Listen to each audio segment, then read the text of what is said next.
Hello बच्चों, आज के लेक्चर में हम डिसऑर्डर्स ऑफ डाइजेस्टिव सिस्टम पढ़ने वाले हैं, जो इस चैप्टर का आखिरी लेक्चर होगा।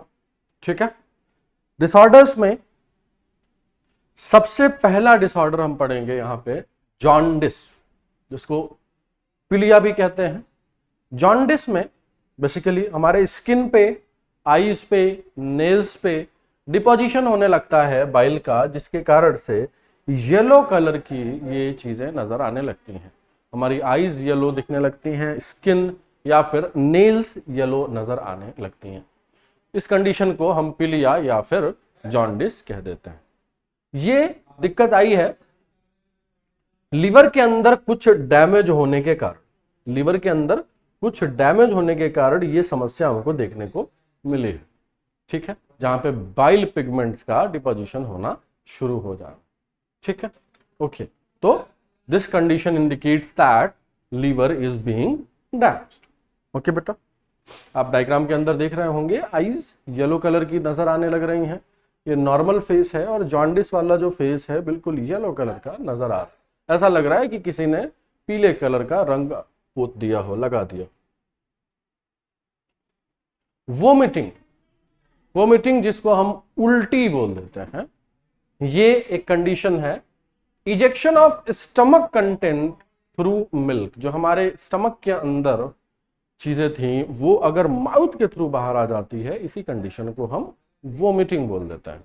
ओके, ये कंट्रोल करी जाती है मेडुला ओब्लांगटा रीजन से, जो ब्रेन के अंदर आपको देखने को मिल रही है।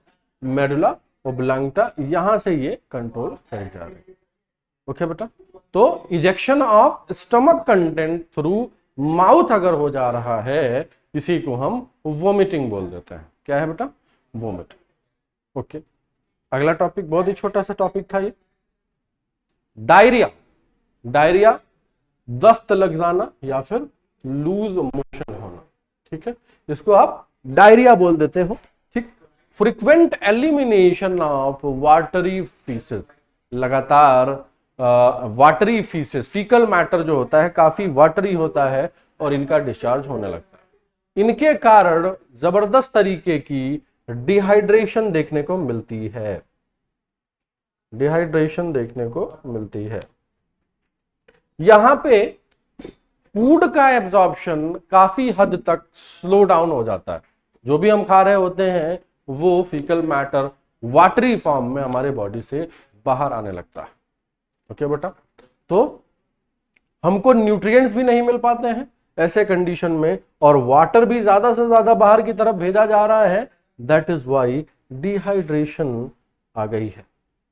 ओके, तो ये था डायरिया। डायरिया में हमने क्या देखा?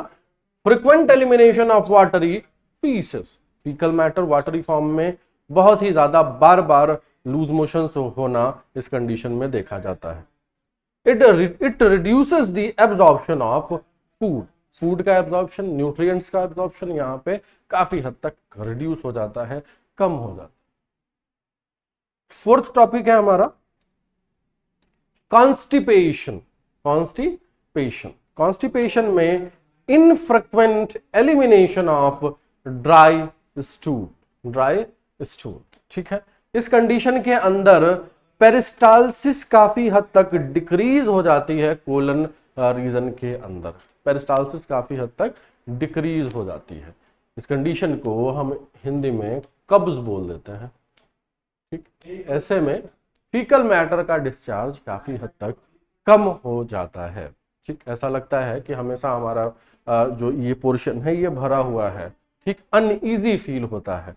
ठीक, वॉशरूम जाते हैं तो काफी ड्राई स्टूल का एलिमिनेशन यहाँ पे देखने को मिलता है। ओके बेटा, तो ये था कॉन्स्टिपेशन।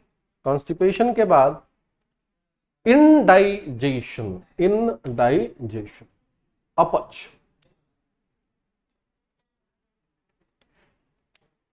इस कंडीशन के अंदर feeling of fullness due to improper digestion, यहां पर डाइजेशन की जो प्रक्रिया है वो डिस्टर्ब हो गई है, अच्छी तरीके से डाइजेशन देखने को नहीं मिल रही है, और उसके बहुत सारे कारण देखने को मिल सकते हैं।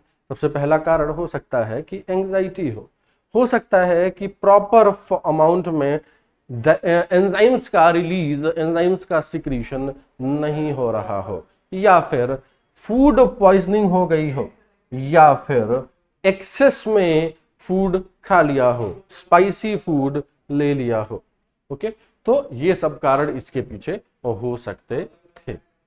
ऐसी कंडीशन जब हमारा स्टमक फुल होता है, ऐसा लगता है कि अब हमें कुछ खाने की आवश्यकता नहीं है, क्योंकि स्टमक में जो कंटेंट है ऑलरेडी उन्हीं की डाइजेशन स्लो डाउन हो चुकी है, तो कुछ खाने की इच्छा भी यहाँ पे नहीं होती। आखिरी टॉपिक है protein energy malnutrition. Protein energy malnutrition, it is the dietary deficiency of the proteins and food calories. Proteins and food calorie, इन दोनों की कमी फूड के अंदर हो जाना, और ये कंडीशन अक्सर इन्फेंट्स एंड चिल्ड्रंस में ही देखने को मिलती है। ठीक, और खास करके ऐसे एरिया में, ऐसे रीजन्स में जहां पे बहुत ही ज्यादा पॉवर्टी है, बहुत ज्यादा गरीबी है, लोगों को खाने का नसीब नहीं होता, ऐसे जगह पे पीईएम की कंडीशन देखने को मिल रही है। दो तरीके के हम पीईएम पढ़ने वाले हैं, एक तो marasmus and the second one is क्वाशियोर्कर।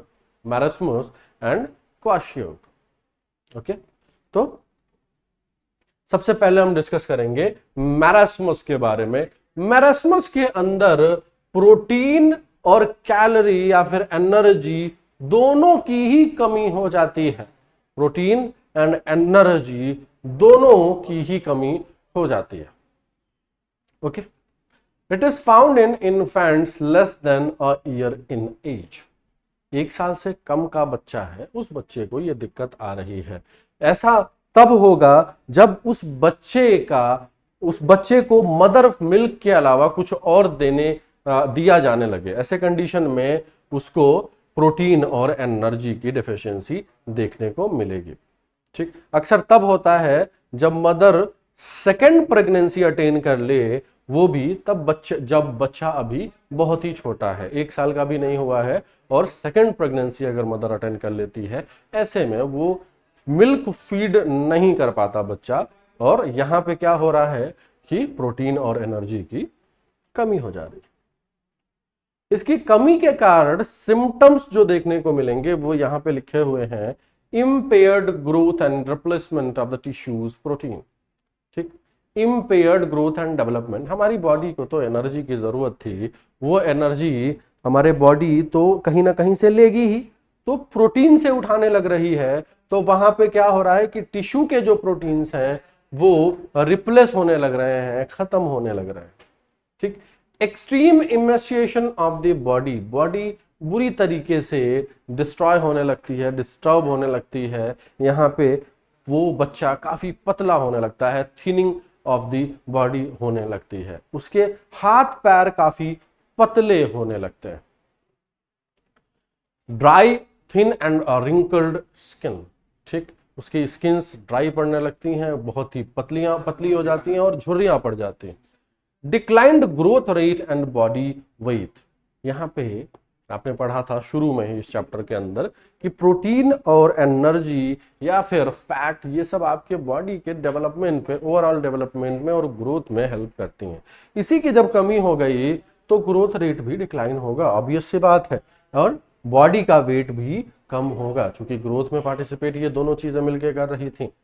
Impaired growth and development of the brain and the mental faculties. उस बच्चे का ब्रेन का भी डेवलपमेंट स्लो डाउन हो जाएगा, उसका सोचने समझने का जो दायरा है वो भी कम होने लगेगा, रिड्यूस होने लगेगा। Okay, this is marasmus. Marasmus के बाद आखिरी टॉपिक आ जाता है क्वाशियोर्कर, और क्वाशियोर्कर में सिर्फ और सिर्फ प्रोटीन की डेफिशिएंसी आपको देखने को मिलती है। Deficiency of protein, deficiency of protein. यहां पे रीजन बोलते हैं replacement of mother milk by high calorie low protein diet. Marasmus के केस में सिर्फ हमने पढ़ा कि प्रोटीन मदर मिल्क को रिप्लेस कर दिया किसी ऐसे डाइट से जिसमें ना प्रोटीन था और ना ही एनर्जी था। यहां पे हमने रिप्लेस करा है मदर मिल्क को ऐसे डाइट से जिसमें ना ही कैलोरी है और ना ही प्रोटीन है, ठीक है। और ये भी 1 साल से, ये भी in a child more than 1 year in age, 1 साल से ज्यादा के बच्चे में देखने को मिल रहा था। वहीं मैरास्मस की जब हम बात कर रहे थे तो 1 साल से कम के बच्चे में देखने को मिल रहा था। क्लियर है। सिम्टम्स की बात कर लेते हैं।